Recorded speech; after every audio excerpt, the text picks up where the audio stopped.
public lecture of the Institute of Family Engineering and Development. We had the first one some few months ago, and here we are, having the second one. And it's a very important topic we are looking at today: eliminating domestic violence in Nigeria, the role of the family life practitioner.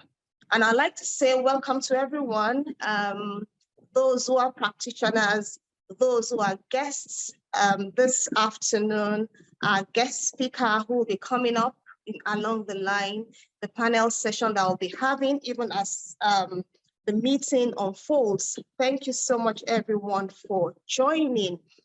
We found out that the rates of physical and sexual violence in Africa, seem to be the highest in the world, with up to 4.4% being women, in Africa experiencing a form of domestic violence or violence, or the other.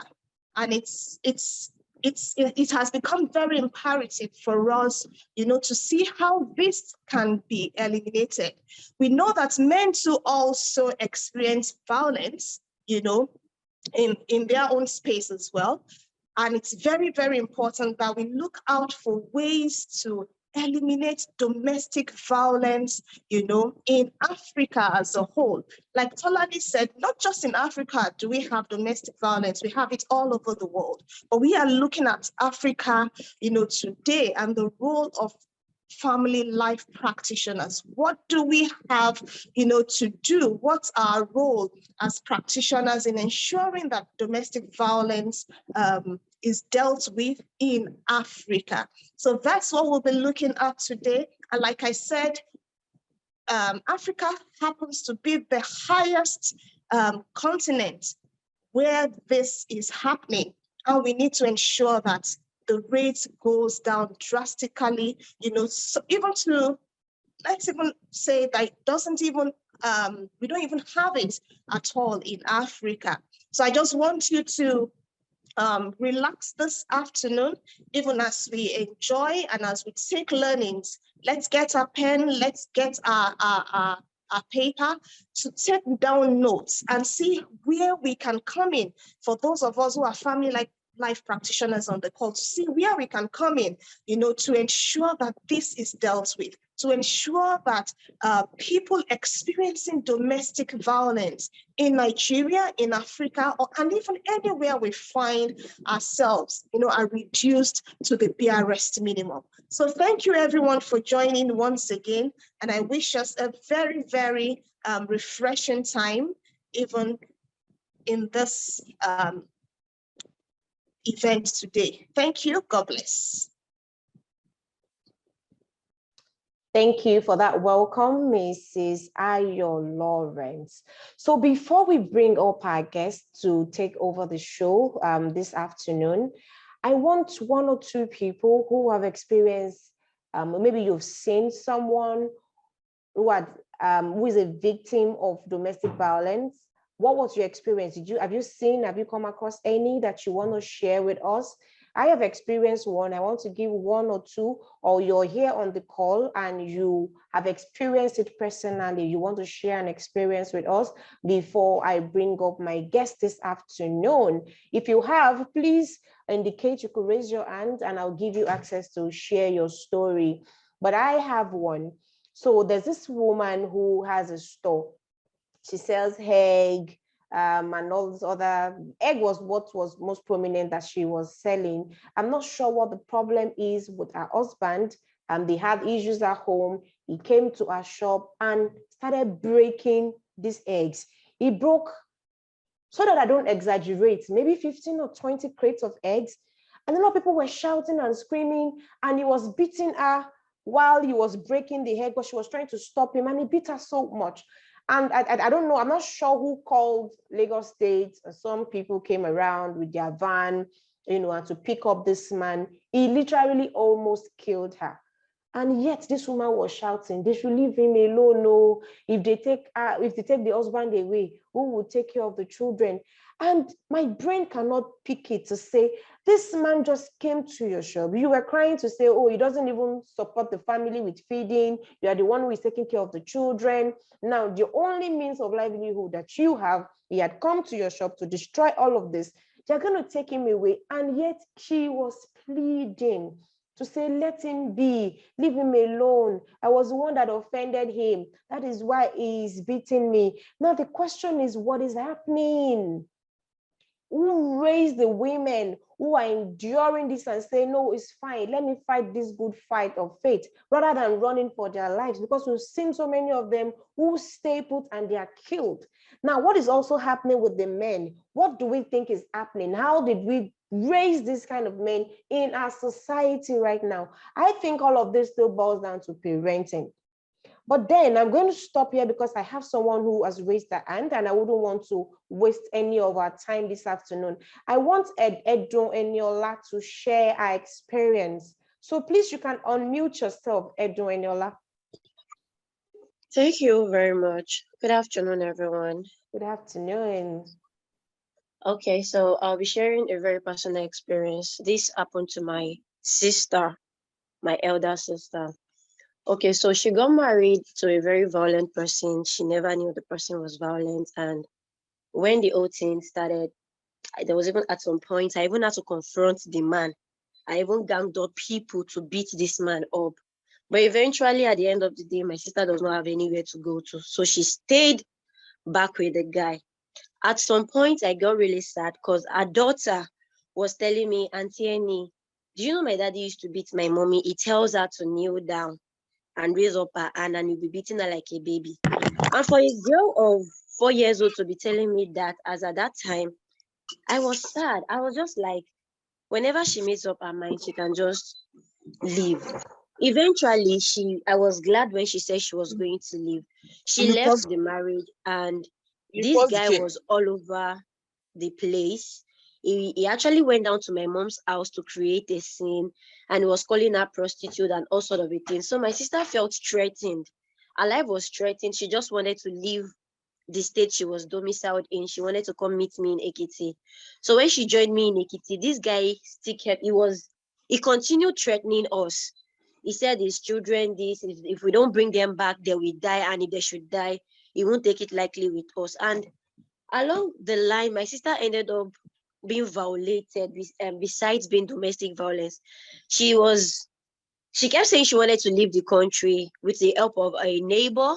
The lady said she wanted to help. She would go abroad, work, and then that way she would feel safe.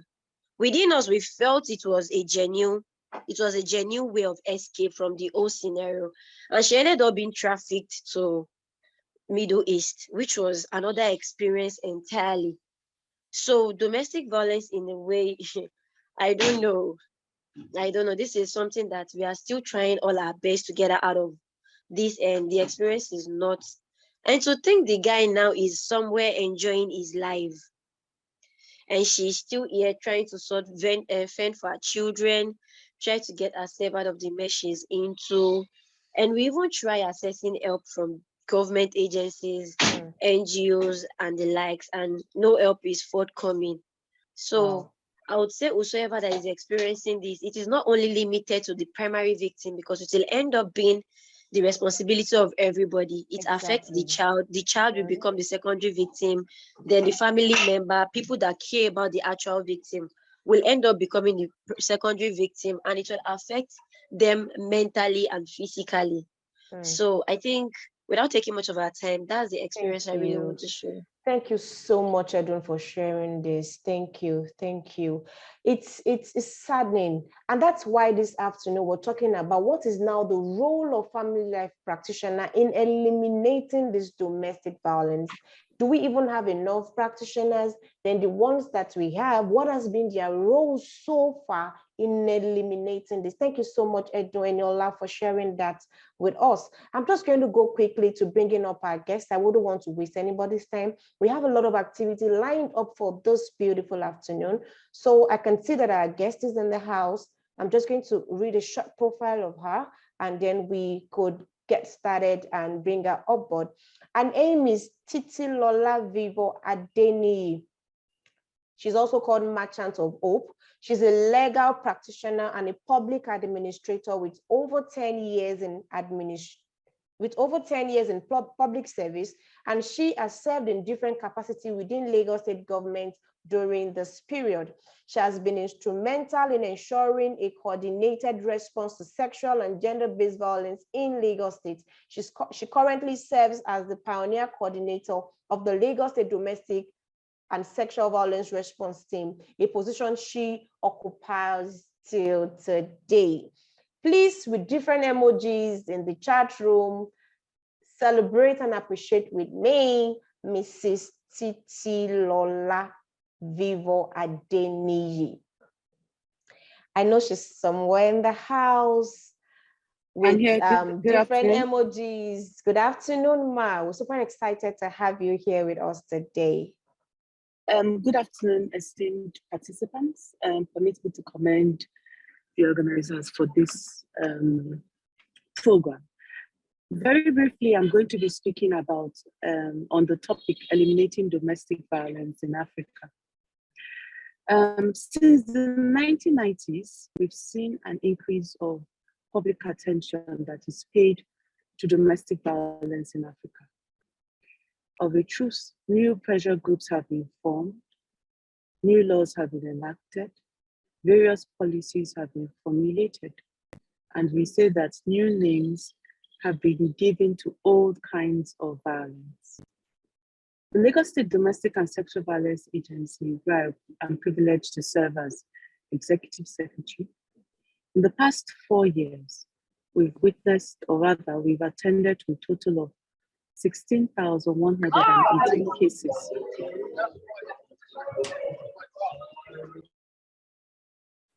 of sexual and gender-based violence and non-SGBV cases. We believe that domestic violence is not a recent phenomenon in Africa, nor are the struggles against it new. Given the importance of ideas of family and kinship in many African political systems, it is therefore not surprising that families themselves have often been the site of violent coercion. The Burgeon Project, in their research on violence against women, noted that domestic violence is an alarming issue that is prevalent across Africa, and stated that 1/3 of all African women had experienced either physical or sexual form of domestic violence. In addition, every 8 hours, a domestic partner kills a woman in South Africa. According to a survey, more than 1/3 of women and 1/4 of men come across intimate partner violence in their lifetime. So I don't want to take for granted that all of us know what domestic violence is. And so the United Nations defines domestic violence as a pattern of behavior in a relationship that is used to gain or maintain power and control over an intimate partner. So basically, people must be in a cohabiting traits which is ultimately geared towards maintaining power and control over the other party, with whom he or she is in a cohabiting relationship with. Domestic abuse or family violence is violence or other abuse that occurs in a domestic setting, such as in a marriage or cohabitation. It's important that we re-emphasize this fact, especially bearing in mind that some unions, quote unquote, some people cohabit and they do not formalize their unions. And so we would not say that because the parties that are cohabiting are not married under the Act, neither have they performed any customary rites. The fact that they are experiencing abuse does not matter because they are not legally married. The law is very clear. As far as you are cohabiting or you are married either under the Act or other forms, of legal union, i.e. customary law, native law, if that relationship is experiencing any form of violence, it is still domestic violence. Domestic violence is often used as a synonym for intimate partner violence, which is committed by one of the people in an intimate relationship against another person. In its broadest sense, domestic violence also involves violence against children, parents, or the elderly. We're beginning to see a very worrisome trend of mothers or fathers reporting that their children are physically abusive to them. So we go to forms of domestic violence. The different forms of domestic violence can include, but not limited to, physical abuse, sexual abuse or sexual violence, economic control, psychological assault, including threats of violence and physical harm, attacks against property or pets, or other acts of intimidation, emotional abuse, isolation, and use of children as a means of control, and of course, emotional abuse. For physical abuse, this involves the use of physical force against another. Examples include hitting, punching, choking, shoving. It's not until there are injuries, it's not until the survivor has injuries on their body that it's physical abuse. Physical abuse can be choking, strangulation as well. Many a times for physical abuse, survivors may require medical attention. Of course, we can have sexual violence in a domestic relationship. And this basically involves the violation of an individual's bodily integrity, including coercing sexual contact, rape, and prostitution, as well as any unwelcome sexual behavior, i.e. sexual harassment. And it includes treating someone in a sexually demeaning manner or any other conduct of a sexual nature, whether physical, verbal, or non-verbal. Indeed, sexual abuse also includes behavior that limits reproductive rights, such as preventing use of contraceptive methods and forcing abortion. We also have psychological abuse, and this is one of the forms of abuse that's actually quite difficult to prove, because many a times there's no real evidence to buttress the claim or the assertion of the survivor. Psychological abuse is often characterized as intimidation, threats of harm, and isolation, because if partners are fighting, one partner would threaten to take the children away from the other, bearing in mind that the child or the children is probably the reason why that partner is still in the relationship.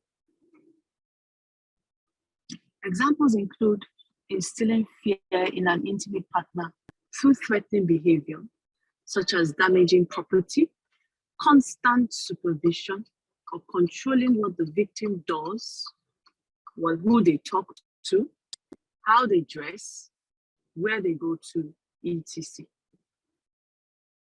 During the course of my research, I came across another abuse, which is referred to as spiritual abuse.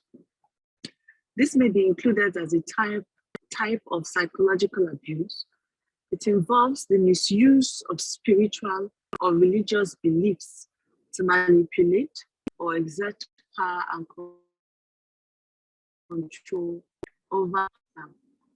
So an example can be using scripture to justify abuse, or bringing up children in a faith or religious practice the partner or one partner has not agreed to. We have emotional abuse, which involves undermining an individual's sense of self-worth. Examples of emotional abuse include constant criticism, name-calling, put down, embarrassing, mocking, humiliating, and treating one's partner like a servant. Economic abuse involves making or attempting to make the victim or survivor financially dependent on the abuser. Examples of economic abuse include preventing or forbidding an intimate partner from working or gaining education, controlling the financial resources, and withholding access to economic resources. Many a times, survivors or victims remain in abusive relationships, not because they are enjoying the abuse, but sometimes it's because, or most times actually, they are financially dependent on the abuser. And that is why, as loved ones, as responders, as mandated reporters, it is not in our place to ask survivors or victims why they did not leave, because they faced a lot of challenges in living from an abusive relationship. And one of such is the fact that they are financially dependent on the abuser. Now, very quickly, let's look at causes of domestic violence. We say that although there is no specific cause for domestic violence, research has shown that women are the highest risk for being victims of domestic violence, including those with male partners who abuse drugs or abuse substance, including alcohol, are unemployed or underemployed, afflicted by poverty, and or have been in a romantic relationship with the victim. Unmarried individuals in heterosexual relationships tend to be more at risk of becoming victims of intimate partner abuse. A mindset that gives men power over women puts individuals at risk of becoming involved in an abusive relationship, either as a perpetrator or as a victim. Domestic violence against women tends to be reported more often by victims who are in a relationship with a man with more conservative religious views than their own, regardless of whether or not the couple is of the same or different religion or denominations. Research shows that those who grew up in households in which domestic violence took place, or in which a parent suffered from alcoholism, are more likely to become either perpetrators or victims of domestic violence as adults. Similarly, teenagers who suffer from mental illness or mental health issues are also at risk of being in abusive relationships as young adults. Most African family structures, Nigeria inclusive, are patriarchal in nature and give leading roles to the men, putting women in a subordinate position.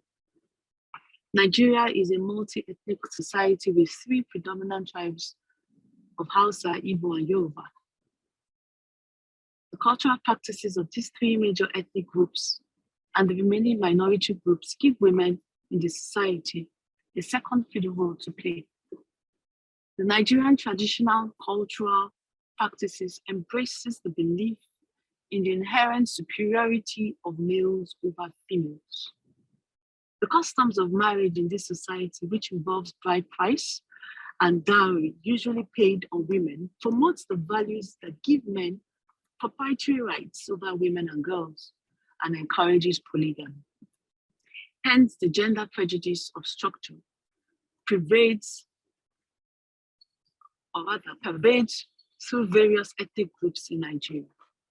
This results in girls being given less educational privilege and other opportunities as compared to boys, and this encourages domestic violence in the society. Other factors that influence domestic violence include low self-esteem on the part of the perpetrator, low education or low income, abuse of alcohol and drugs, anger and hostility, lack of non-violent social problem-solving skills, and I would like to add some more. Lack of sexual satisfaction. This is a point where we don't really speak of. We found that a good number of survivors that come to report, they report physical abuse, which is a form of domestic violence that they are experiencing. But when experts engage the survivor and the alleged abuser, we find out that one of the underlying issues is a lack of sexual satisfaction. But because of our society, culture, and our upbringing, our socialization, a woman speaking about lack of sexual satisfaction is presumed to be a harlot or a prostitute, one who is not being a wife, quote unquote. And we find that because that issue has not been addressed, it becomes a trigger for violence in the course of the relationship. And so lack of sexual satisfaction, lack of ability to address the issue by speaking with professional sex therapists can actually degenerate to domestic violence. We also have lack of, or rather unrealistic expectations in marriages.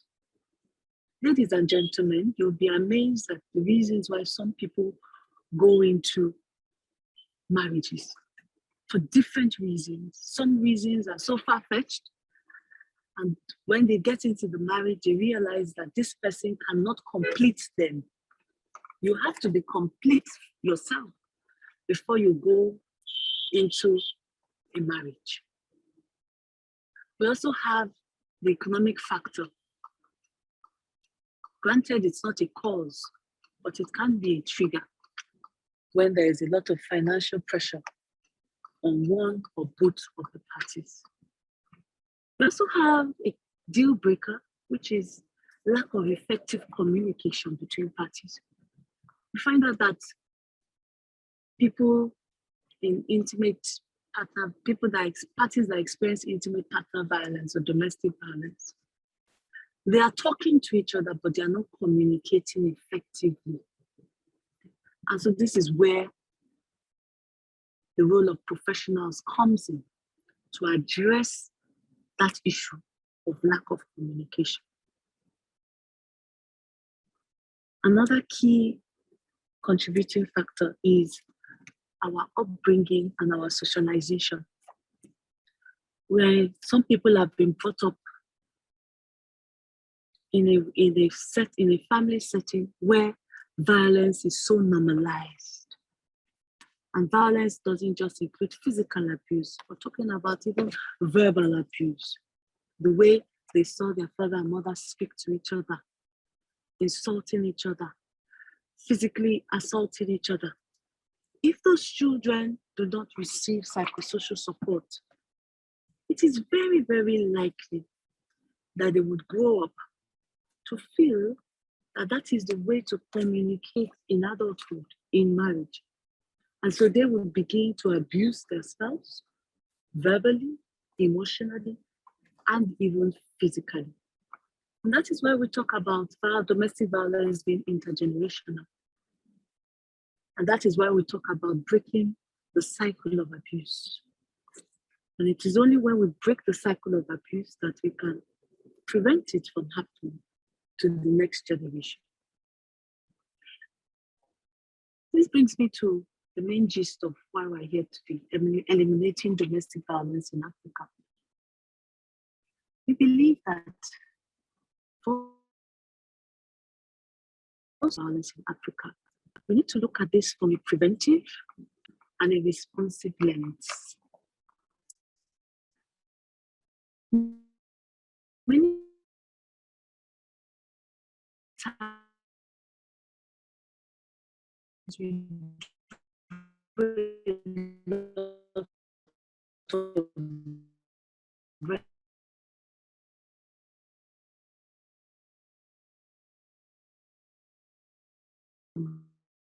as first responders, professionals in the space, we respond, but we have to.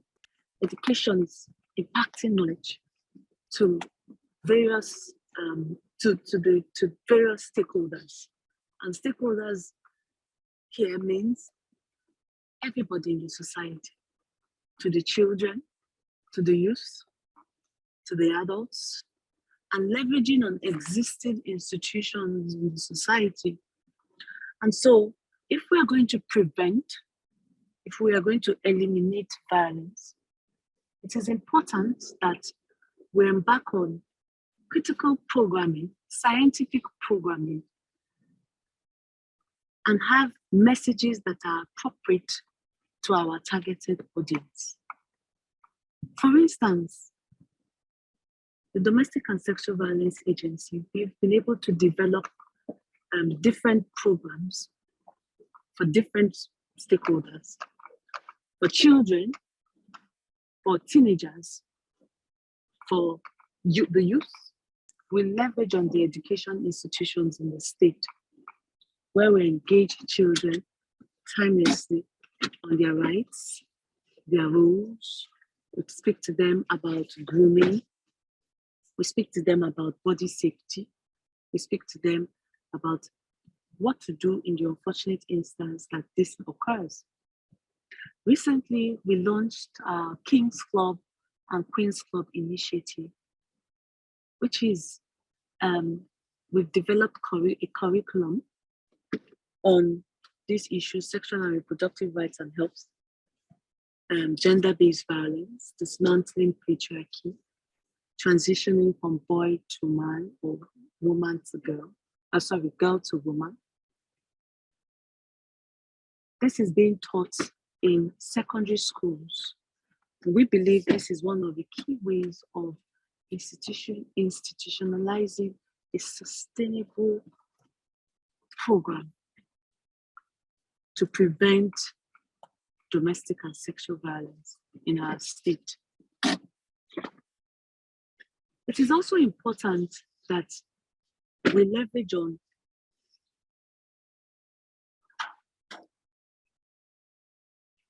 gatekeepers and the religious institutions. I'm not of the school of thought that criticizes religious institutions. I believe that religious institutions, religious clerics have a role to play in eradicating and preventing the occurrence of domestic and sexual violence. And so it's important that we engage religious and community leaders from that lens to let them see their role, the key role they play in preventing. Okay, we've all heard all of these different types of abuse. The one that I heard, and I'm like, oh, does this exist too? I know it existed. I'm just surprised that it's now, well, I say surprised. I'm excited rather that it's been noted by the authority to say this actually existed, which is the spiritual abuse, where you want to use scripture to manipulate your victim. I've always known that this existed, but now naming it as an abuse to say people need to stop doing this, I'm excited that the authority. Okay, Mark, are you back? That's exciting to know. You can I'm so unmute. sorry, I didn't know. I Okay. didn't even know I went off. Oh, okay. So Okay. sorry. All right. Okay, so I think I was speaking about an initiative that we're about to launch, Yes. a partnership with Praise for Norway International.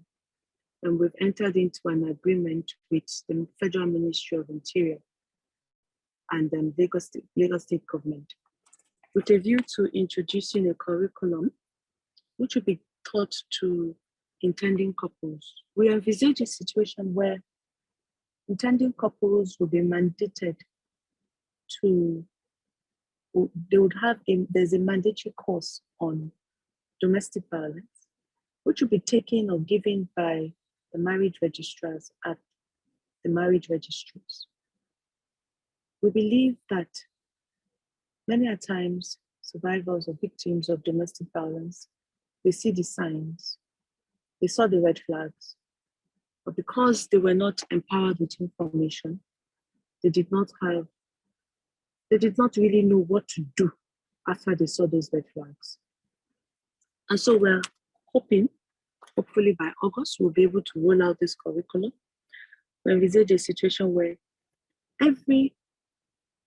anybody who wants to be joined under the Matrimonial Causes Act we're mandated to take that compulsory course before the marriage registrar gives consent to them being married under the Act.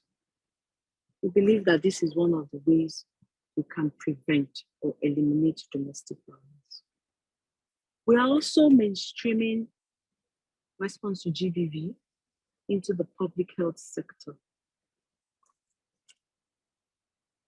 We're working with the Ministry of Health and the Primary Healthcare Board with a view to ensuring that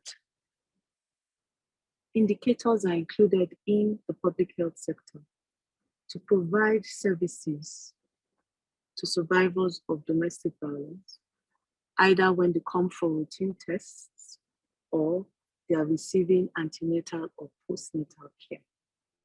We believe that this is important because a lot of people, despite the statistics we have, we know that these issues continue to remain one of the most underreported crimes, not just in Nigeria or Africa, but indeed across the world.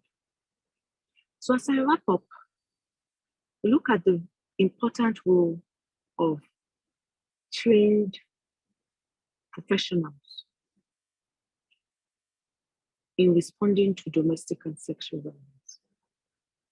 We are of the opinion that there is no one single organization that can comprehensively respond to the issues that survivors of domestic violence experience. Indeed, responding to domestic violence should be a collaborative partnership with government, non-governmental organizations, and agencies, as well as the community, if we are going to provide a holistic, unified, and informed response. Now, why is it important for us to have professionals in this space? Responding to domestic violence we're dealing with life-threatening situations. People are made to make life-threatening decisions. And so when they come in contact with organizations or institutions that are set up to provide response, it is imperative that they are speaking to professionals. As a professional in this space, one of the things we must know is that we are not there to advise a client or advise a survivor. It is not in our place to advise a survivor. We are there to counsel, and there is a difference. Counseling is you provide the options available to survivors.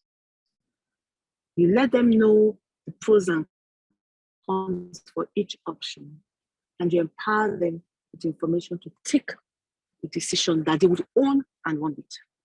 Some people come back and complain and say, oh, they're tired of intervening in their families, in their sister or their brother's situation, because every time they intervene, the brother or sister goes back to the abusive relationship. And you ask, why are they going back? Because they haven't come to that position where they own the process. Many times they are being told what to do, how to do it, where to go to, and all of that. And that is why you need professionals to engage so our clients are survivors.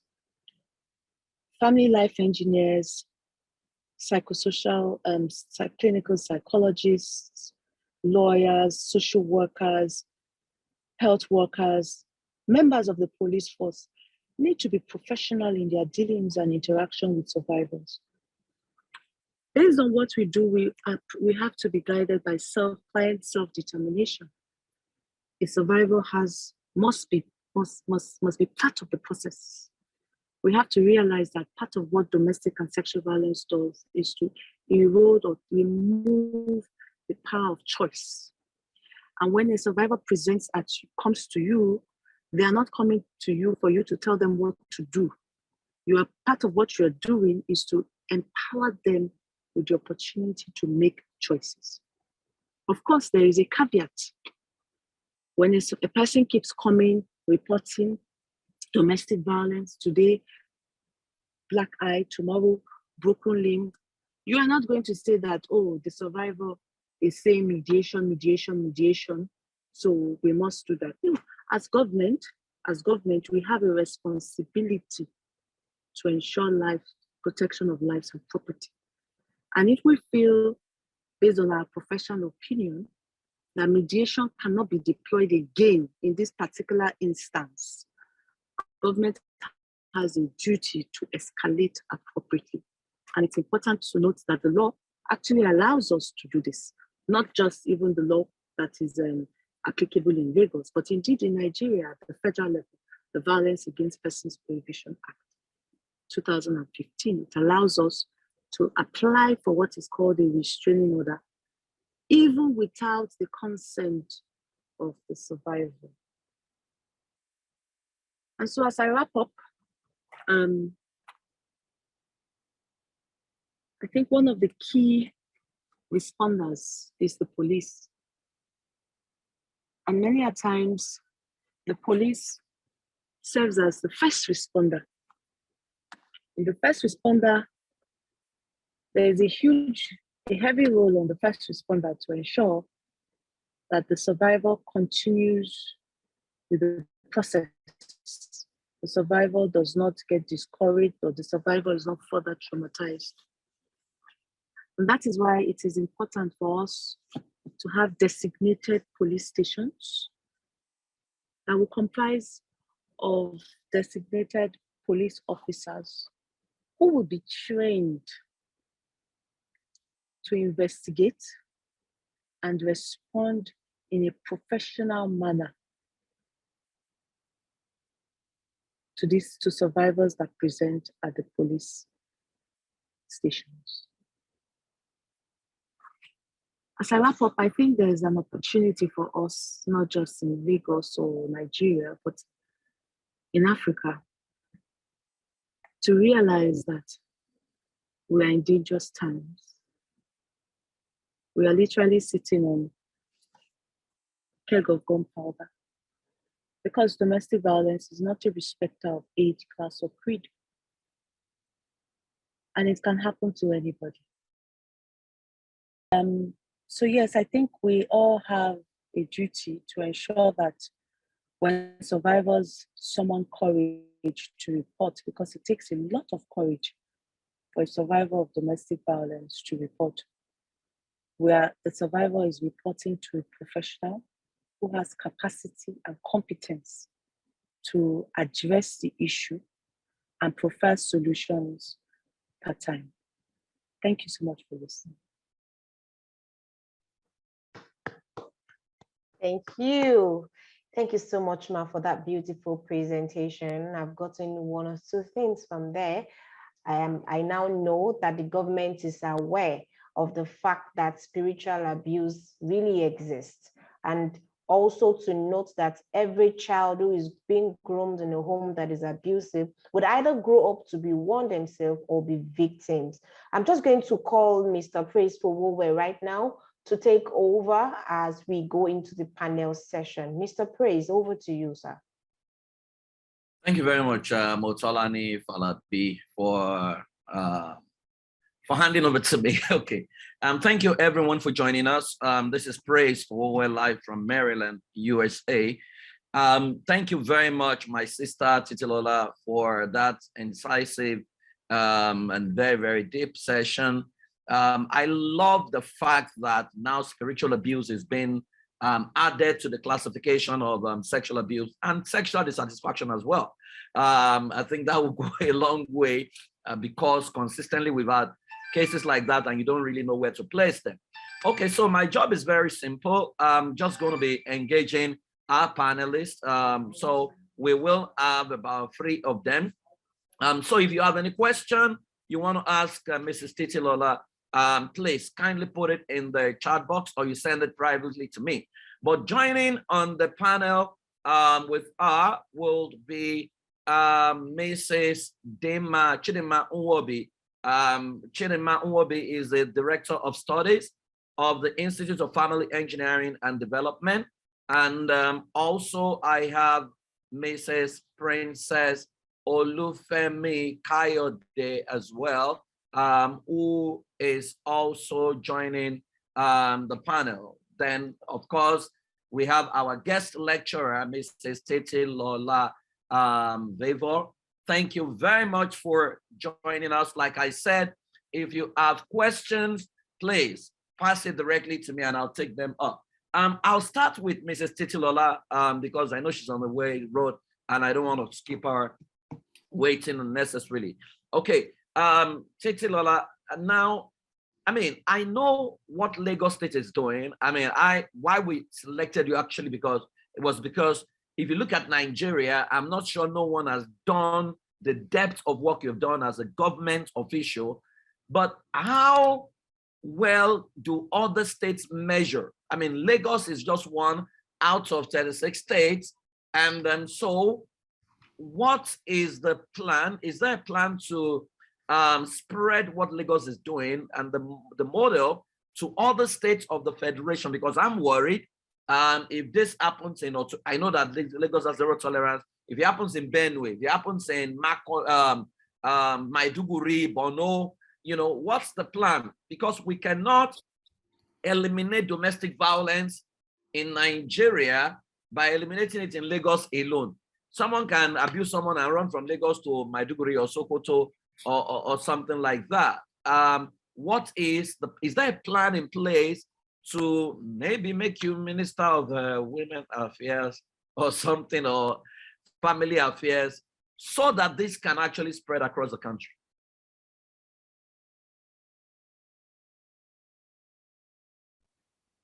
Thank you, PF. Good to see you. Yes. A lot is happening. A lot is happening in Nigeria. And I think, you know, the non-governmental organizations, the civil society organizations need to really take a lot of these accolades because they are the ones at the grassroots.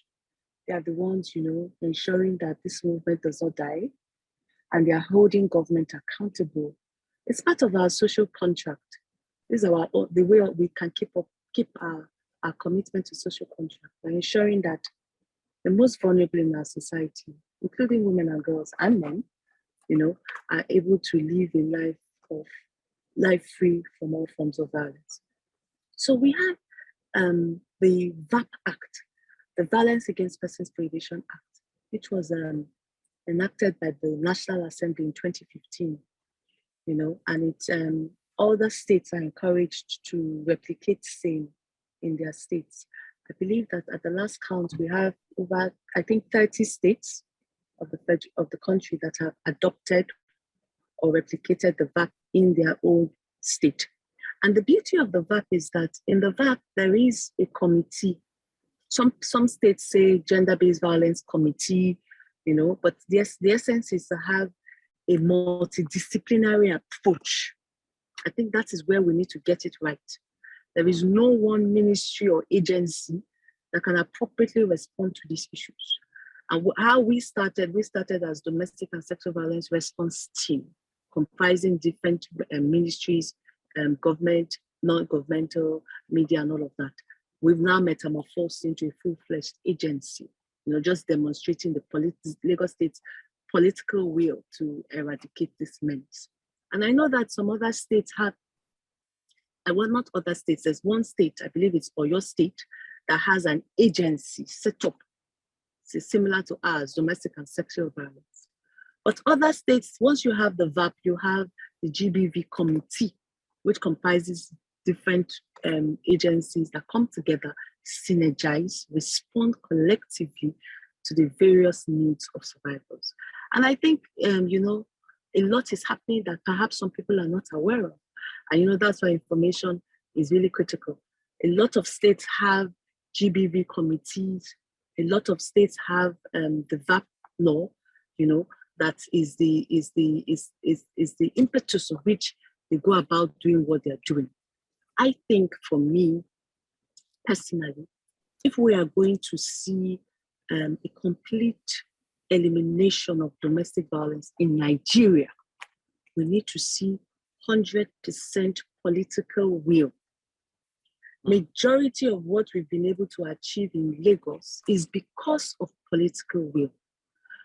Government, the governor must put their hearts or put the funds where their heart is. We can't be paying lip service to these issues. Preventing, responding to domestic and sexual violence requires budgetary allocation. And you see, I'm so proud, aside from the fact that I'm in Lagosian and I'm privileged to serve the Lagos State government, I'm very proud of my governor because we're looking at sustainable ways of eradicating this menace. And you know, it's not just having an agency, it's having a designated budget to respond and prevent domestic and sexual violence. And so other states, aside from having the VAP, aside from having the committee, which is great, is laudable, you know, we need to implement. You know, they say that Nigeria is not, we don't lack laws. What we lack is implementation. And you know, the letters of the law come alive when you are able to enforce and implement. And part of the implementation is having dedicated budget line. And so other states are encouraged to do that. And that can only come when there's political will. Okay, thank you very much. There are two questions for you, Omolola, then I'll go to other panelists. If a governor is accused of domestically violating someone, can that governor be prosecuted? That's a direct question at you. That do we have enough clout to do that and take the governor out? That's one. Then someone else is saying that, thank you, Mr. Omolola. I want to ask if your agency has worked out something around protecting people being emotionally abused. I was in a situation sometime and a call was put across to you, to your agency on my behalf by my scared brother-in-law. You did call me and we talked. I even came to the office of the agency. I got worried when your agency said you can't really do anything because he had not hit me, but there were threats enough to make my family scared. I asked myself if I needed to die first before something was done. I wasn't happy about how that was handled. So that's someone who has I'm sure it's been a long time ago or something, but what are your responses to the two questions? Okay, thank you so much. So the first one, so governors enjoy immunity, right? So we would have to wait until the governor vacates office before criminal actions can be brought against such a sitting governor. And the second one, I'm so sorry about that feedback. Domestic violence, as I said, is not physical alone; it's emotional abuse. I think it's a bit difficult to establish emotional abuse, and that's why we place a high premium on ensuring that survivors are able to receive psychosocial support, because we believe that that is one of the ways they will be able to overcome the trauma.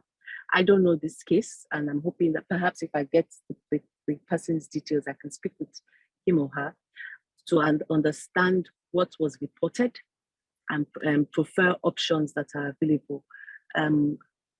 Emotional abuse, we may not be able to escalate that to the police because, you know, it's not criminal in nature, but mediation can be deployed. Mediation as a form of alternative dispute resolution, that can be deployed. And if the survivor is able to receive psychosocial support, the professional opinion of the counselor can assist in corroborating what, or to buttress what the person alleges to have experienced. So if the person is open, if the person doesn't mind, I would like to get their details. Let me just find out what happened and how we can assist. Thank you very much. Okay, I will come back to you. Dr. Mrs. Princess, I mean, you have done some projects. Dr. Mrs. Princess is actually a forensic expert. You have done some projects in the northern part of Nigeria and also the eastern part of Nigeria. And I'm sure you have also seen domestic violence at a cultural level in those axes. And I'm sure you've also traveled to some African countries. Do we look like we're making a headway in those areas of the country, or things are not likely to change soon? Because we still have some cultures where a woman is stripped of her husband's property, you know, when the man dies, and her hair is scraped and all those things. What exactly is, I mean, I know Lagos is well covered to a reasonable extent. I mean, I always get afraid to say the day Lola leaves that role, I don't know what's going to happen, but I'm sure that she's building a sustainable system, but in other parts of Nigeria and Africa, Dr. Princess, are we making any headway? And do you think there is enough political will and we have enough professionals to assist in those places? Thank you very much for having me. To go straight into my answer, cultural is a bit very diverse in certain places. Like in the north, the women are not really so much allowed to really come out and speak, but there's a bit of dynamics coming up for having access to this women. You still have to go through the patriarchal rule of getting permissions from men, headed associations to be able to access women. But in terms of in the East, what we saw in Imo, though the data is being analyzed, but just go off me reading and listening, to the FGDs and KIS that were done. Majority in some places in Imo, they actually say there is no domestic violence happening. Wow. Now, what we saw is I'm trying to remember the particular local governments. I may not be able to because we did all the 27 local government areas in Imo. They were able to have a bit of structures where they are managing, disputes between husbands and wives, and how they're also preventing rape, sexual violence in the community. And what we saw was influx of foreign workers. When I say foreign workers, doesn't necessarily have to be people expatriates, but even other workers from other states, people coming in to work in their states, particularly on projects, maybe like World Bank projects, maybe like different projects that come in, how they come in and then they totally disappear before actions could be taken against them. So they're also developing actions on addressing that. But we also saw a level of silence, the culture of silence in many places where they all had the same answers. Like, why are you all having the same answers? Something is happening. You can't tell us there's no conflict, that will bring domestic violence. Particularly, I'm talking of Imo now. It was a lot that we saw that there was what we call a culture of silence. Everybody, we are very fine here. Nothing is happening. And people don't be, but we saw that the younger people were willing to speak more than the older generation. Now, in terms of the North, what we saw, there was a particular local government in Borno that is close to the border to Gombe. They actually do not have domestic violence. It was very dynamic. Wow. In that particular local government. It was very dynamic. And what we saw that was specific to them was that they were very closely related in that community. So it's like, you're my brother, you're my cousin, in that particular community. All we saw that was violence was husbands walking away. I mean, now we're talking about the economic factor where things are difficult right now, inflation, job, people can't go to farm to work because of bandits and all kinds of terrorism going on. So men just walk away.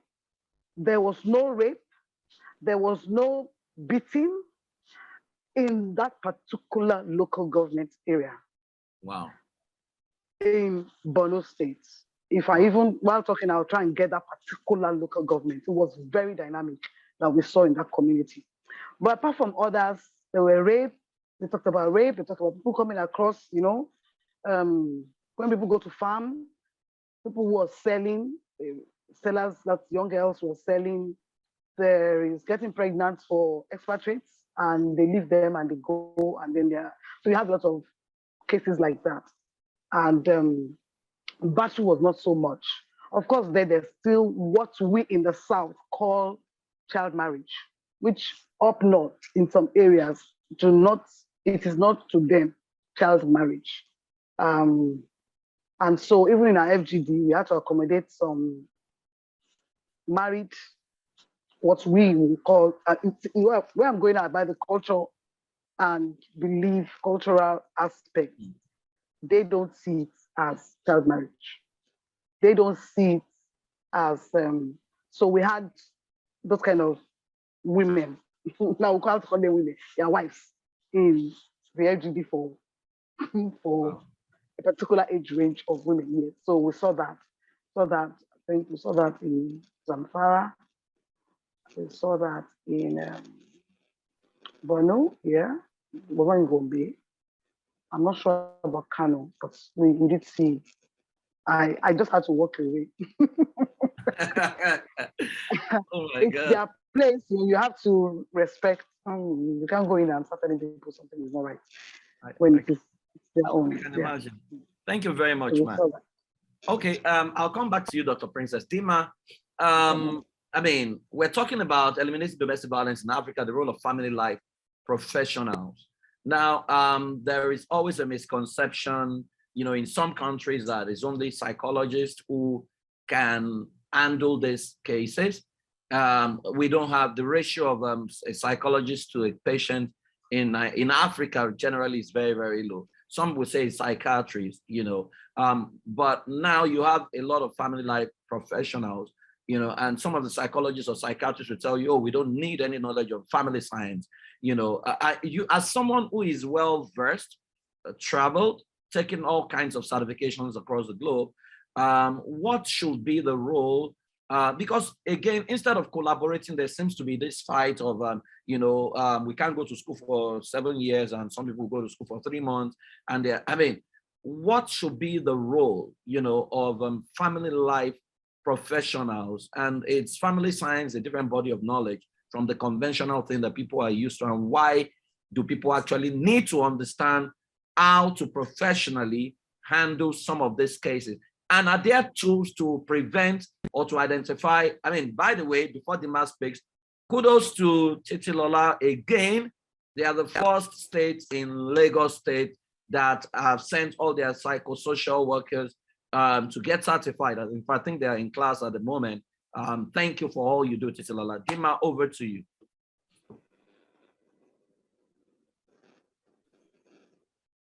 You're on mute, Dima. Sorry about. Okay, so thank you, Praise for Woolworth. Thank you, Mrs. Titilola, for that beautiful presentation. Dr. Princess, I remain loyal. So when we're talking about, you know, psychology and family science, it's important to notice that there is, how will I put it, where they meet, there are common things for psychology and family science, in the sense that psychology helps you to understand how people act, why people do act the way they do, and all of that in terms of individuals and even organizational well-being. When it comes to family science, now we are narrowing it specifically to people working together in a unit as family. Not just because we're looking at them individually, but then as that unit that lives together, is bound by blood or whatever. What is the dynamics playing there? And for people who have done mainstream psychology, there are also specializations where you're specializing in either family psychology, marriage, and all that. So I think that there is not supposed to be any competition or any struggle as to where the divides are. It's just like somebody saying, oh, I studied medicine, and then there's someone who is a gynecologist, or another person is a surgeon.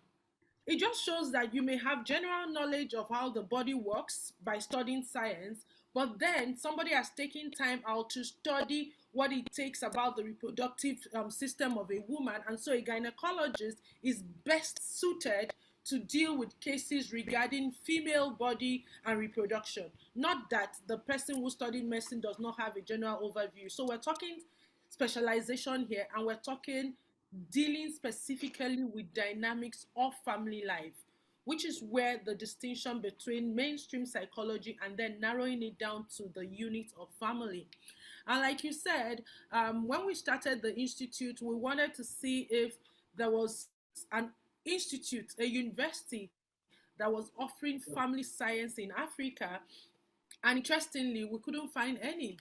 And so that was when the institute was founded, and we started to, and again, it's important to know that while psychology may have psychometrics and measurement tools and other scientific approach to it, Family science also has that. But like I said, we are narrowing it down to the family unit.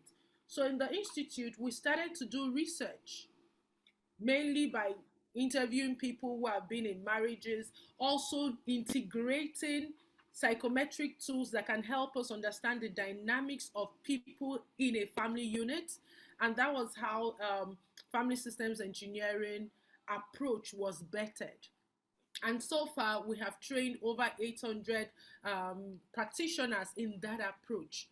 What it means is that when it comes to family, we've all have been listening. Titi Lola has spoken, Dr. Princess spoke, and foundational for me, I just like to say to people that we are all worthy ambassadors of the education we have, the environment, and the experiences. And the foundation of all of this is in the family.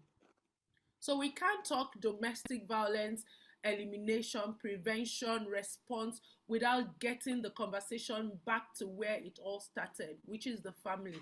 And that is where the role of family life practitioners, emerges, where people are specifically trained to understand the impact of upbringing, to understand the impact of effective parenting. There was a lady who spoke earlier when Tolani asked somebody who wanted to share an experience, and as she was sharing her experience, my heart was just jumping at her. I can't remember her name, but I want to say to you, I hear you. I hear the struggle that your sister went through, and I hear even how trying to run away from what happened still hasn't given her the succor and the peace she needs, which takes us back to the adverse childhood experiences that people, and then the one that really broke my heart was when she talked about her niece, saying that, sometimes we hear some of these things on social media and you be like, how can a husband be telling a full grown woman to kneel down and is flogging him like a child? Somebody just gave us an experience that she's privy to know. Now you want to begin to imagine what's happening in the head of that little girl who is experiencing this. When we're looking about adverse childhood experiences, we see that even children who are witnesses to domestic violence, particularly the domestic violence meted out to their mothers, continue this cycle of trauma even onto adulthood. So it's what we're talking about is so critical, and that's why we need more family life practitioners. If you look at the ratio of one family life practitioners to serve people, I don't know if we've gotten to 1 to 1,000 PF. Do we have up to 1 to 1,000 even in Nigeria? You're muted. So that's where it is. And I don't know, should I go ahead to talk about what the role of the family life practitioners is in terms of... I'll come back to you, Dima, because I'll need you to talk about that. But I'll come back to Omolola, then I'll come back to Princess, then to Dima as we tidy this up so that I can let Omolola go. Omolola, are you there? Now, what do you think the people listening to us today can render to support what you are doing? Because honestly, I know you are dealing with culture, and some of the cultures you're dealing with, the custodians of those culture are also perpetrators. I mean, you have kings, you have political leaders. I don't even, when a president leaves office and is accused of domestic violence, I mean, we have a case where there was a senator who slapped a woman. She's still a senator. We've had cases of leaders who beat their wives. They are still in, all you just need is to cross carpet to a political party, and all your sins are forgiven. What are the other helps that you think we can render as a larger society, in ensuring that we are able to at least start this elimination of domestic violence? Dima, someone has a question for you, but I'll come back to that. Omolola, are you there? Titi? Titi, yes, I'm here. Thank you so much. So I think members of the society, the community, we have a role to play. I think the first thing is to believe survivors. Survivors need to be believed. They need to know that, they are not, their pain or what they are experiencing is valid. They are not overreacting. We don't need to gaslight them any further. than how the abuser has done to them. So we need to believe survivors first. Then we need to give survivors an enabling environment to report. Many a times when cases go viral on social media, I like to just observe, the response, like what people tweet or what people post. You find out that there's still a divide. Half of the society is, supports the survivors or encourages survivors to seek justice. But the other half, they do a lot of victim blaming. Why did she too go there? Why did she wear that? What was she expecting? etc. And what we don't realize is that other survivors are watching. They are listening. They are looking out for the way members of the public are reacting to this instant case that has gone viral. And the way we respond goes a long way to either encourage them to speak up or make them remain in silence. A dear colleague of mine, Mrs. Bossa Ewunsi, she's the founder of Women's Rights and Health Project. She has her basis in Alimosho. And she keeps speaking about the need for the community to take ownership of this. Because we find out that aside from institutional challenges, we also have the community indirectly frustrating the efforts of government and non-governmental organizations. It will shock you to know that members of the community sometimes would rise up and actively discourage a survivor or victim of domestic violence from pursuing a case. Pursuing a case, not necessarily going to the police. Pursuing a case can be going to even report at the hospital that they've experienced abuse and they're experiencing one trauma or the other. Or even just reporting at an NGO office of government, just to incident the case. So it's important that the community realizes that, first of all, these are crimes. Crimes are committed against the state. They have a duty to believe survivors, encourage survivors to report when it does happen, and support survivors. Be that support system. Let me digress. There was a case we handled years ago. There was a case of sexual abuse. And the woman reported that her daughter had been defiled by a neighbor. And she just summoned courage to report. And, the government got involved. The doctors got involved. Everybody got involved. And, the case got to court. And I think it took us 2 years for us to secure judgment.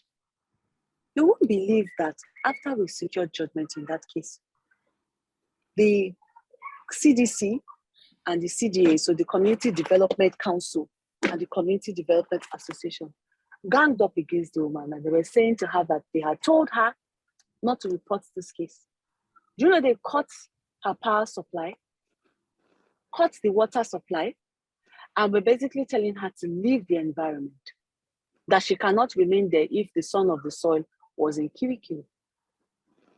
And in this kind of situation, we may deploy witness protection. You can remove the whole family, relocate them, help them with a new identity and all of that. But this lady in question she's the one that built that house. So where are we going to move her to? Where are we going? Is somebody that is a landowner or a house owner, where are we going to move? Are we going to now make her a tenant? I'm just telling you the length the community can go to frustrate both the survivors' efforts and even government and non-governmental organizations. And I think this is where we need to be strategic in proactively engaging these people that wield a lot of influence at their communities. We need to let them know that this domestic violence does not help anybody. And anybody can be a victim. It's not until it's their sister or their niece or their son or their nephew that gets assaulted before they will realize that, they need to proactively address these issues. And I think it comes with continuous engagement, continuous interaction with these people, letting them know the gravity of these offenses, and then perhaps we need to also name and shame members of the community that actively discourage survivors of this abuse from getting justice. Thank you very much. See, before you go, sorry. This is just a suggestion. Is it possible? I remember that there was a time that FRSC now created special marshal. Special marshals were people, maybe celebrities and people within the community who were also empowered to wade in. Is this something you're looking at where you can have volunteers, domestic violence prevention champions across different neighborhoods who can be trained, and maybe they can whistleblow or they can be first responders? Is this something that you look, because I can imagine if you have 2,000 cases, I don't know how equipped your agency is to handle, warehouse such cases. Is this something that is a possibility? Yes, this year we launched our It's On Us campaign.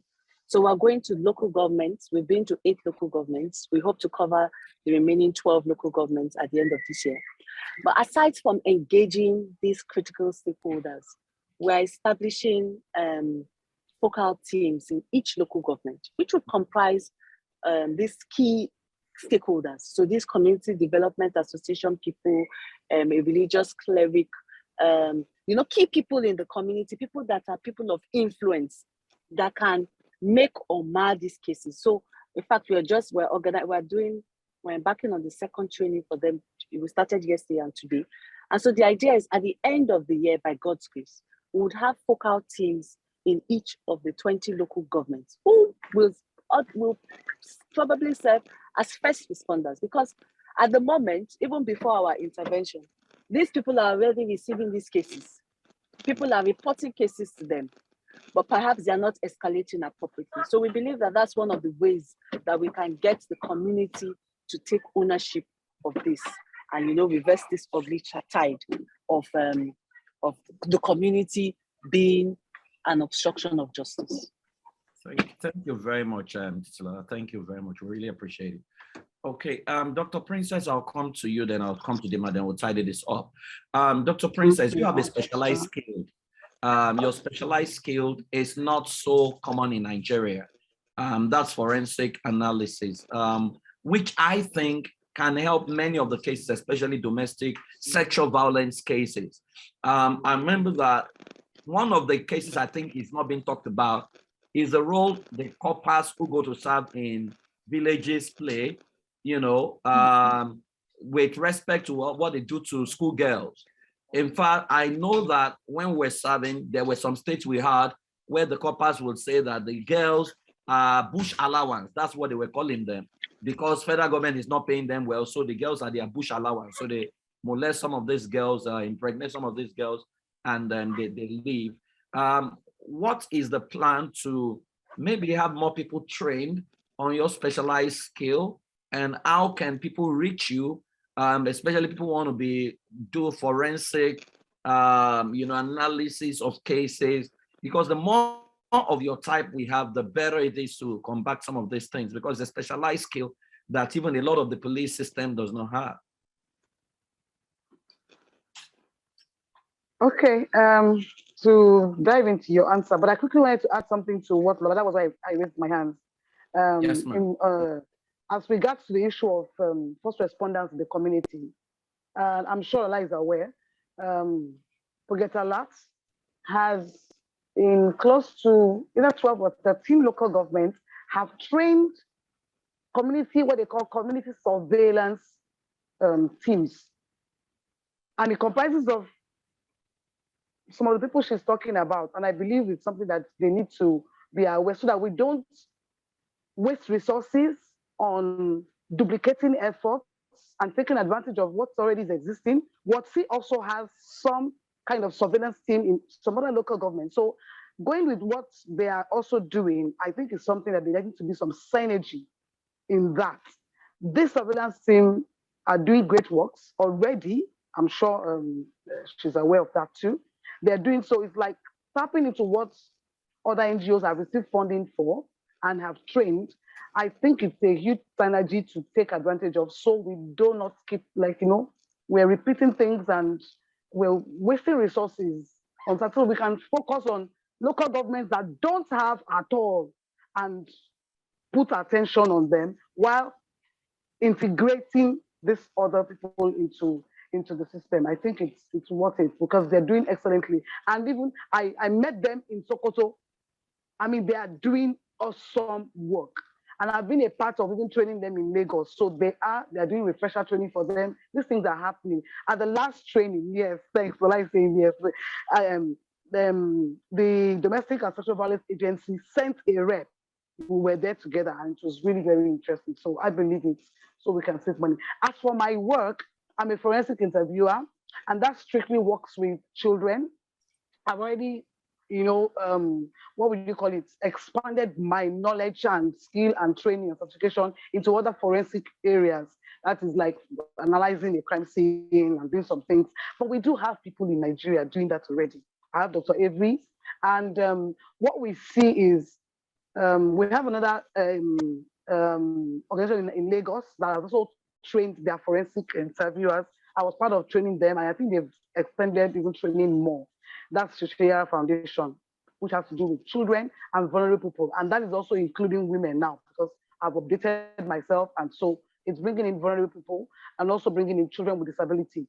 So, and for us to look at, but how do we increase it? Of course, it's training. It's cheaper if you get training in Nigeria than go abroad anyway. So, but you get the same expertise, expert training as well as abroad. Now, youth corpers. Lola was saying something about what is happening in Nigeria. There's a lot going on nationally right now as regards sexual, gender and sexual-based violence in whatever forms, whether it is in corpers or whoever. But the issue here is that people are getting, it's not to get caught. When I mean don't get caught, it's so if you're caught, you will face the music. Truth. Anywhere in the country. So if those who are escaping that will say, oh, I'm still eating bushmeat. But really, if you are caught, you will face the music anywhere. And that is if you get reports or somebody catches you in the act, all those things are happening. And there are cases that are happening and people are facing the music across the nation. So there's no getting off something now. It's if you're able to, God help you. The girl is not reporting. And that's what we see with sexual violence cases. Many still do not report. So there's such a lot of awareness going on. Round like in the entire North, most Northern people are craving for knowledge on how to do multi-sectoral response in terms of working together. And we're seeing a lot of dynamics in Sokoto, Gombe. We have more who have enacted their laws, but like Lola said, implementation is another thing altogether. Yeah, they have the laws, they have the GBV management committees, but expertise, implementation, and most of all, as she grounded it, is political will. What we enjoy in Lagos, in Ekiti, in some states, is because the government is interested in the issue. And if we have it at national, Nigeria will advance we'll have a kind of expedited advancement in the issue of gender and sexual and gender-based violence in the nation. Really, that is just it. Thank you, Dr. Princess. Please, we would appreciate, Dr. Princess, if you can put your details on the chat box in case people need to reach you. Omar Jason, I saw your hands up. Do you have any questions specifically? Before I call Dima, Omar Jason, I saw your hands, or was that a mistake? Okay, if that was a mistake. Duma, someone is asking, how can they become a family systems practitioner? But also, what specifically do you think your role now needs to be, especially against the cultural diversities that has been talked about you have in the North, you have different African countries, how can we spread professionalism across, while the people handling the police, while the people in government are creating policies, what can we do? And maybe your final word. All right. Thank you, PF, for that. Yes, in addition to what every other person is doing, different agencies, for us as the Family Life professionals, I want to look at briefly the work we're going to do in three ways. I'm going to just be brief, but then in three ways. First of all is preventive. You know, when we're talking, I think I just thought of the community infusion programs that we do currently when people take family systems engineering certification course. So what we do is people go into communities to infuse their ideology. And basically, you know, we're talking about how people are raised, the environment that raised them, and the experiences they've had, how it comes to engineer who they become, and then strategies on how to re-engineer them. So in terms of preventive, it is for us as family life practitioners to go into communities and begin to educate people on how to be humans. When Titilayo was talking, she said there's a program they're doing that is dismantling patriarchy, and I think that was just spot on. And I said to myself, when we are dismantling patriarchy, we want to mount something, and that is mounting humanity, where people recognize that whether you are male, female, you are first a human being. And if we take from what Dr. Princess said of the community in Borno, where they did not see any trace of domestic violence, something stood out. It was the fact that the people in the community saw themselves as human beings and has a close-knit relationship. So our work first is preventive. Go into the communities, teach people that we're humans. Nobody deserves to be abused. Nobody deserves to be hurt. And so we start there. Secondly is proactive. If we're saying that people become like the handlers who shaped them, if people become like the experiences, where we know that if somebody is raised in an abusive home, the chances of the person either being a victim or a perpetrator of abuse is increased, then we have to take proactive measures and teach people how to be human beings, how to relate, how to resolve conflict, how to, you know, live with a person who disagrees to you, how to even know your self-worth. Because somebody sent me a message today she works in one of the dailies, and she wanted my opinion on why people stay in abusive marriages. And I said fundamentally it is because people do not know who they are and the dignity they have as human beings, which of course we see how culture, how religion rubs into it. Okay, so proactively is to teach people first of all who they are, stemming from families, husbands behaving like human beings to wives, wives knowing their roles, and children also being raised to be human beings. That's the proactive way, proactive measure. Thirdly is the progressive. I want to say that as family life practitioners, if we're working with people who want to get married, one of the fundamental things they should do is take an assessment to understand the level of trauma in their lives. Hurting people will naturally hurt others. If somebody is dealing with trauma, marriage is not where you go to heal from your trauma, because you will traumatize the people that you are getting married to and the product of that marriage. That fundamentally what they need first of all is to heal, is to address their trauma, so that when they get into marriage as whole people, they can now build whole marriages, which is the progressive aspect of our work, where people come to us and they want to get married. I've had to say to people, you know what, based on your assessment, my recommendation is that you need to find your life first. And I have cases where people postponed their marriages because they came to the awareness that marriage was not what they needed at that time. And so they went first to do the healing work that they needed. That's where we also need to work as family life practitioners. And I'm glad that we're having a lot of people from agencies and religious bodies coming to take the family systems engineering, because we can't talk about domestic violence without talking about the influence of culture and religion. Because culture and religion form integral parts of who we are. And so somebody is saying, oh, I'm working with someone and she wants to leave the relationship. She wants to report the case, but she's thinking, I'm a singer in church. if they know that I'm being domestically abused or I leave my marriage, will I still be given the grace to mount the pulpit? Those are some conversations we should be having rather than just victim blaming and saying why this, why that. So our role as family life practitioners, preventive, proactive, and progressive. Thank you very much, Dima. Thank you to all our panelists. This has been a robust engagement. I will have to listen to Omalola's presentation over and over again, that we have a lot to play, a role to play. I mean, I work in the US, I'm in Maryland training an agency at the moment, and I can tell you that there is a whole lot of information available, a whole lot of professionals doing different things available in the US to help people, you know, and help them become very transformational in their approach to work. Someone is like, what is this healing work and what does it comprise? Healing work is part of the body of knowledge that Family System Engineering Certification Program is. I am aware that the links are being dropped. You might want to sign up for the next session if you want to get into healing and transformational work.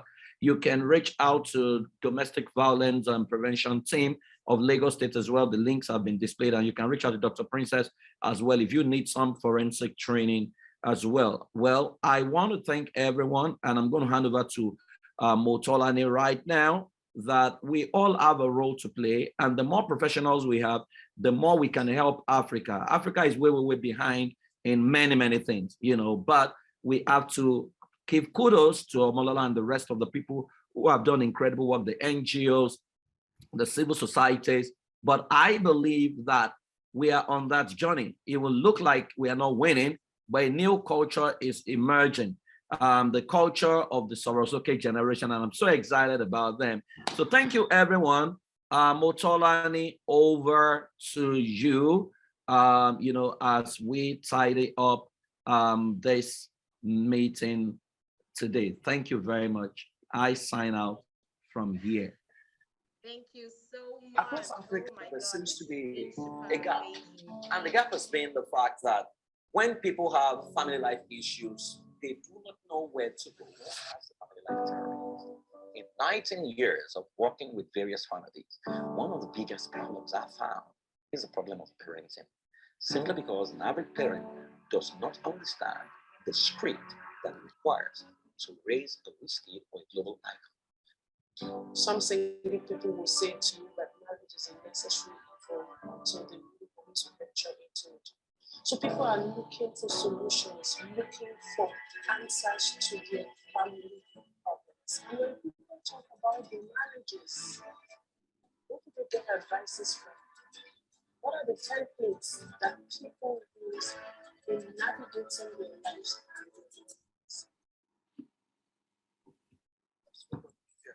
So the more you learn, the more you understand. Wow, beautiful. So what does I want to tell somebody who has not attended this course? It's not something I can tell somebody until when you try it yourself. Because if I tell you, my testimony or my comments may be limited. But it's a course worth taking, no matter how far you are going to marry. Because if it doesn't work for you, it can help you to establish you to help other people. Yes, so it's a course for everybody. Why it is culturally acceptable to have some. In a customary marriage, parental consent is a vital requirement.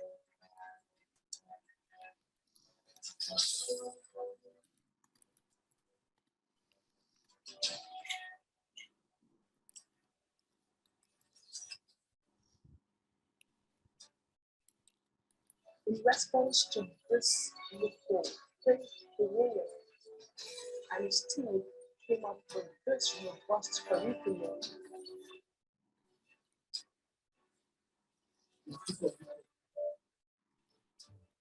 But it's been an awesome time, 7 days of real life experience, 7 days of unlearning a lot of things that I thought I believed in, and a lot of culture that have been put in us from when we were small. You know, you now discover that some of those things are not even really true. So it's been a time of unlearning and learning. Plan your life from the end. So One of the things we learned in class in these 7 days is how to help people create a 25-year plan for their marriage.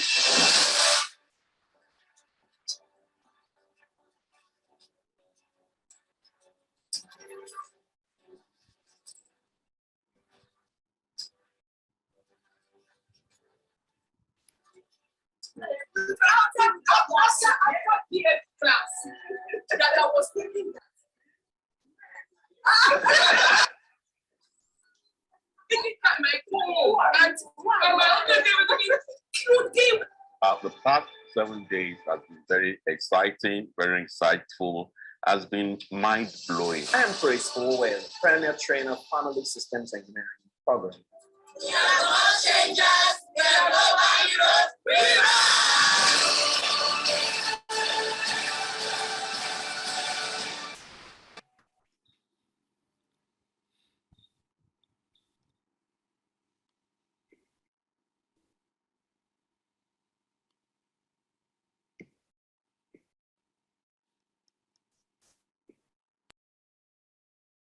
You're muted, Ma. We can't hear you.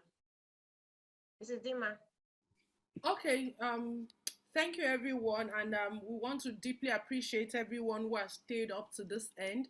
So I just want to say a little bit about the Family Systems Engineering Certification Program, as we've seen people asking about it and making inquiries. So it's important that I just give you a little more details about it. What the Family Systems Engineering program will help you do is, first of all, get you to understand the basics of why people are the way they are and the factors that has shaped how people think, how people perceive life, and how they interact, and consequently how they do marriage. Another thing which is critical to the conversation we're having about domestic violence and basically about everything we do about marriage is fundamentally understanding the unconscious patterns, the unconscious filters that form who we are, majorly our beliefs.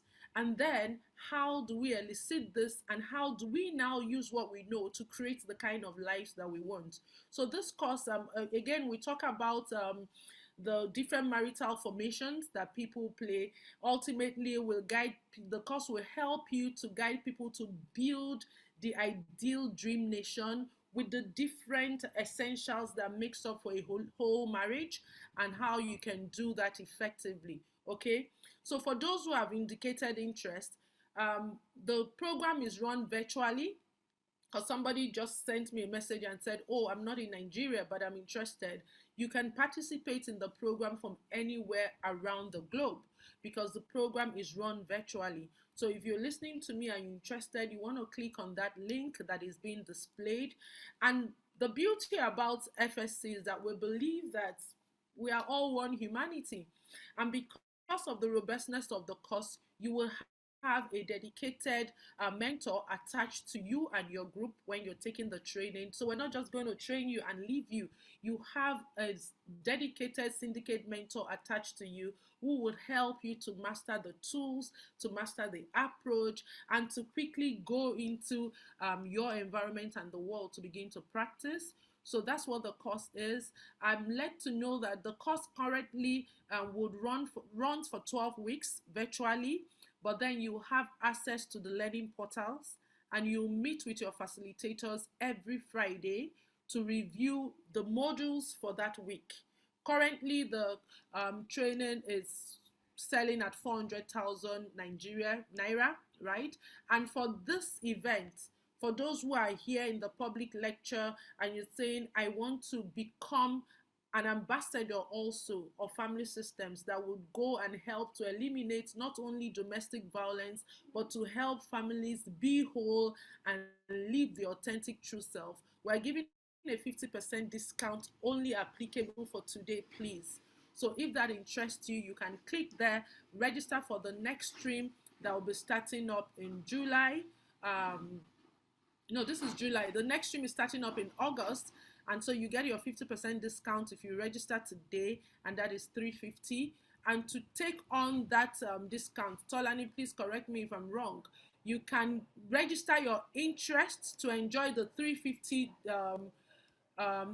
package, which is the 50,000 discount if you pay 100,000 today, right?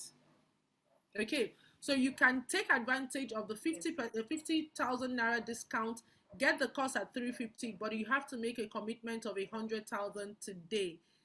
That offer expires 11:59 p.m. Nigerian time today, and prices will revert back to 400,000. So for those who want to become family life practitioners to help eliminate domestic violence, help people to be whole, to heal from their trauma, and to produce the Africa that we want, this is your golden opportunity to get that life-saving, transforming experience.